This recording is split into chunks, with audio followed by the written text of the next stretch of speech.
God and people go way back. God goes back further, of course. But we know from the Bible that God, our Creator, right from the very beginning, has always wanted human beings to know Him and to experience His blessings by living under His rule. And we know that God has invested in people big time. He created us. He gave us blessing upon blessing. But of course, we know that we have stuffed things up by sinning, rebelling against our Creator. Ultimately, it took God Himself for us by sending, it took God to give Himself for us by sending His own Son, Jesus, to die for us. That's the big story of the Bible, isn't it?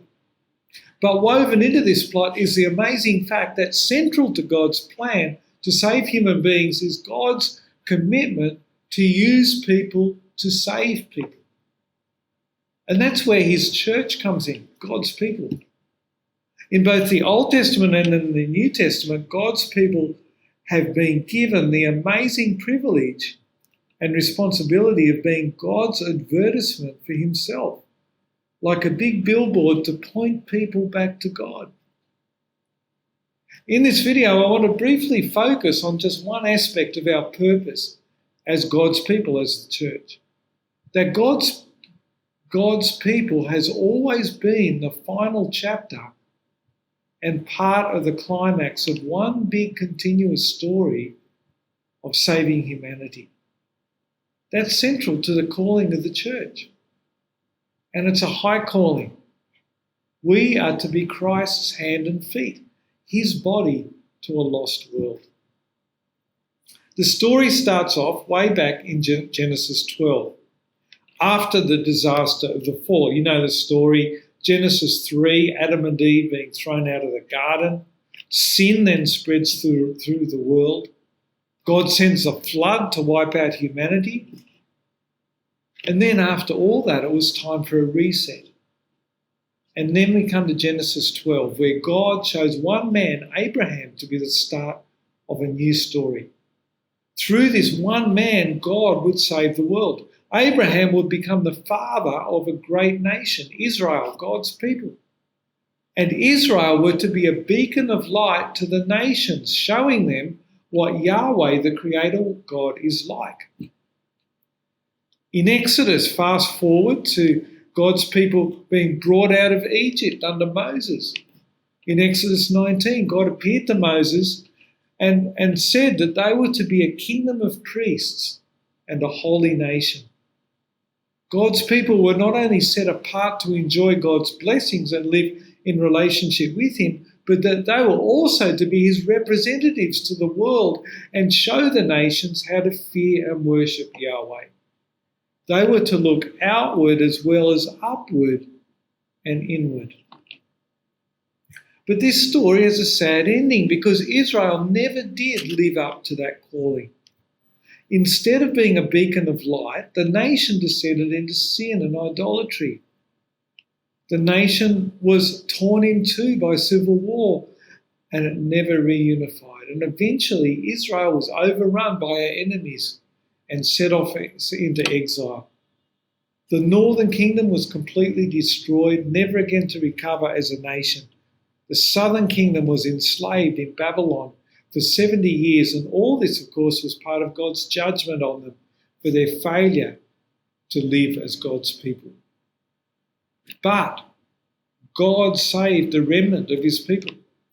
They came back to Jerusalem, rebuilt the temple, and Israel was reborn, at least after a fashion, but it never returned to the glories of the past.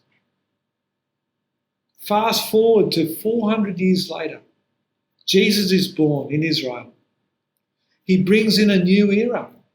God's people are no longer defined by a Jewish heritage.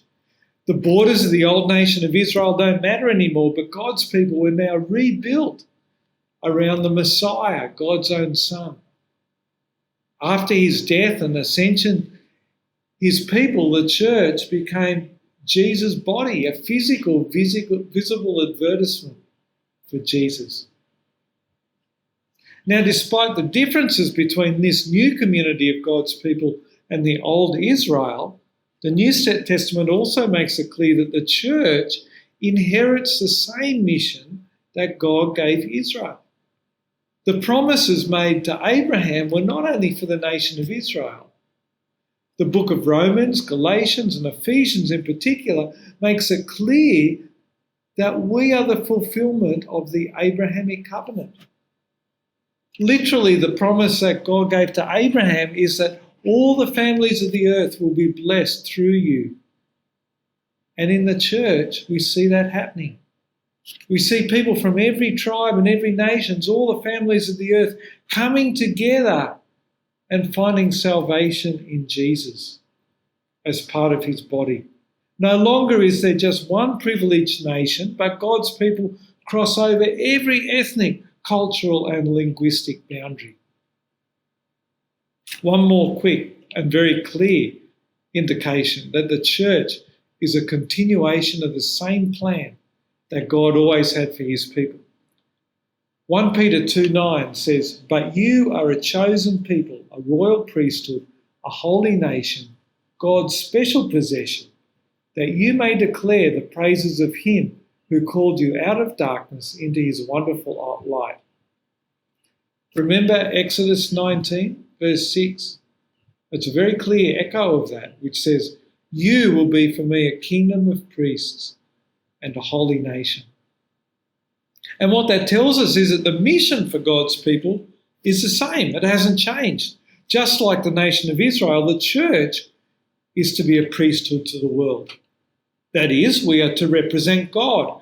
We are the mediators of his message of salvation. We are like agents for God. We're the people who people come to when they want to hear from God. Now, that's not all. From the New Testament, that worship is also what we do when we come together, and prayer, and building one another up in love, discipleship, all these things are crucial to the purpose of the church. But today I've focused on just one aspect of our purpose, but an absolutely crucial one that we cannot lose. We harm ourselves and lose our passion for the gospel when we lose that focus, that outward focus, that focus on taking the gospel to the world. And we rob the world around us of the chance to hear the message of salvation if we lose that. To be part of that story of God saving humanity is a massive privilege and responsibility.